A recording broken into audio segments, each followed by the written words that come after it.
مساء الخير يا جورج. ها طمني، ايه الاخبار؟ النهارده طلع الدكتور روح لي يا بابا ويقول لي وقفوا العلاج خلاص. العلاج مش هيجيب اي نتيجه. يعني ايه الكلام ده؟ يعني الطب يا بابا اعلن فشله قدام مرض ماما. بس انا واثق ان ربنا هيفرحنا. انت ازاي يا بابا هادي كده وانا عمال اجري من الدكتور دوت للدكتور دوت، وحضرتك كل اللي بتعمله انك ماسك الانجيل وعمال تصلي فيه وخلاص. هي امي مش غالي عليك ولا ايه؟ الصلاه يا ابني مفعولها اقوى من اي حاجه. انا ما قلتش حاجه، بس انا مضغوط واعصابي تعبت. انا مش متخيل لحظه في حياتي من غير امي. انا كنت كل شويه اتخانق مع دكتور لما يقول لي خلاص بطلوا علاج وبطلوا ادويه ما لهمش لازمه. دي امي ودي مراتي يا جورج، عشره عمري. عارف يعني ايه 30 سنه زواج؟ تعبت كتير وقاست كتير واتحملت كتير وما اشتكتش. عارف يا جورج،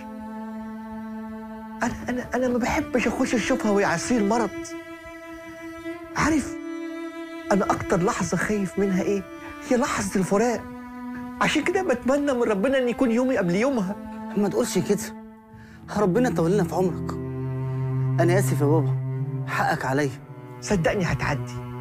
انا وامك ياما شفنا ضيقات كتيره، وفي كل مره كنا بنصلي وربنا بيعدينا منها. لكن المره دي انا بصلي لوحدي.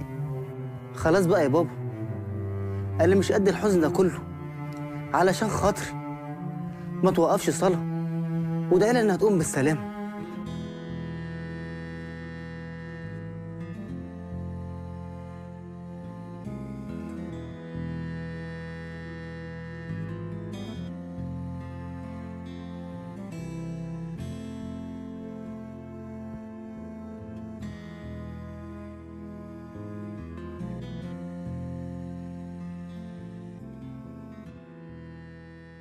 ازيك يا ست الكل؟ عامله ايه؟ ازيك يا جورج؟ المفروض انا اللي اسالك يا ابني، ايه الاخبار؟ مالك يا جورج؟ سرحان في ايه يا ابني؟ ولا بتفكر في ايه؟ مفيش. طمن يا ابني، انا جنبك، مش هسيبك لا انت ولا ابوك. بس طمني، الدكاتره قالوا لك ايه عن اخر اشعه؟ قالوا يمكن هتبقي زي الفل، بس هي مساله وقت.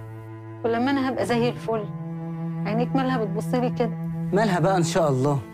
يا جورج ده انا امك واقدر افهم نظره عينيك دي كويس. مالها بس عيني يا امي؟ عينيك عايزه تشبع مني قبل ما تتحرم مني على طول. عارف وانت صغير ما كنتش لسه كملت 2 سنين، كنت تقعد تعيط وتتنطط، كان الكل يستغرب انت عايز ايه. لكن اول ما احط عيني في عينيك افهم على طول اذا كنت جعان ولا تعبان ولا في حاجه بتوجعك ولا عايز تنام. بقى كان الكل يستغرب ازاي بقدر افهم. خد بالك من ابوك يا جورج، انا راضيه بكل حاجه ومطمنه.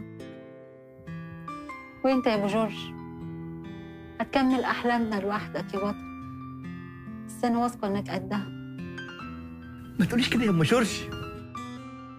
المشوار اللي ابتديناه مع بعض قدام الهيكل هنكمله مع بعض، وهنوصله هو كمان لغايه الهيكل ونفرح بولاده. مش عايزه اخر حاجه اشوفها يكون حزنك يا غالي. انسوا المرض، قطعوا الاشعاعات وارموا الادويه دي. انا عايزه افرح، عايزه اعيش معاكم فرحانه اخر يوم فاضلين لي. وعشان اثبت لكم اني كويسه انا هقوم اطبخ لكم دلوقتي. لا خليك انت تعبانه، انا اللي هطبخ. انا بقالي 3 سنين نايمه في السرير لغايه نفسي ما ماتت قبل جسدي. مطبخي وحشني، انسوا المرض ونسوني عشان خاطري.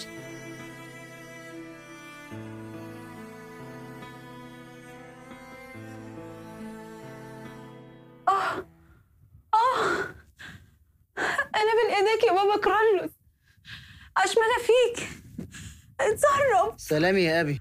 سلام ونعمة يا ابني، عاملين ايه؟ سلام وبركه يا ابونا. انا قلت اصلي معاكم وافتقدكم، احنا اول مره نشوف قدسك. قدسك مش من المنطقه بتاعتنا. فعلا احنا من مكان بعيد. أنا والأخت مريم كنا عند جيران ليكوا، وقالوا لنا إن في حد مريض عندكم، فقلنا نيجي نصلي. يعني ده لو مش هيضايقكوا يعني. لا يا ابونا ضايقنا ايه؟ طب فين التعبان؟ والدتي جوه الاوضه، ثواني انده عليها. لا يا ابني، احنا هنقوم ندخل لها. هو احنا غرب يعني؟ ابونا ده غريب عليا قوي، انا ما شفتوش قبل كده. طريقته مش مريحاني، وازاي يدخل في الباب كده؟ بابا الباب مش عاوز يفتح. ازاي؟ مش عايز يفتح ازاي؟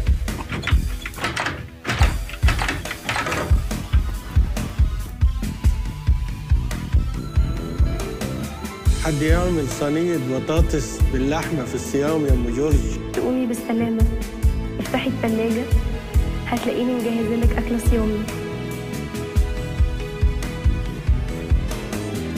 الحمد لله على السلامه يا ام جورج. الحمد لله على سلامتك يا امي، احكي لنا كل حاجه بالتفصيل. حاضر، بس روح افتح التلاجة الأول، هتلاقي أكل متحضر، هاته وتعالى. حاضر يا امي. مش هتصدق يا أبو جورج، البابا كرولوس والعذراء كانوا معايا. مصدق يا ام جورج. مش قلت لك ان المسيح معانا عمره ما هيسيبنا ابدا. ياما مرت علينا مشاكل وضيقات وكان واقف معانا. انت بركة كبيرة قوي يا أبو جورج، صلاتك ملت البيت كله بالبركة. شفتوا يا جماعه لقيت ايه في التلاجة؟ الصلاة يا ابني مفعولها أقوى من أي حاجة.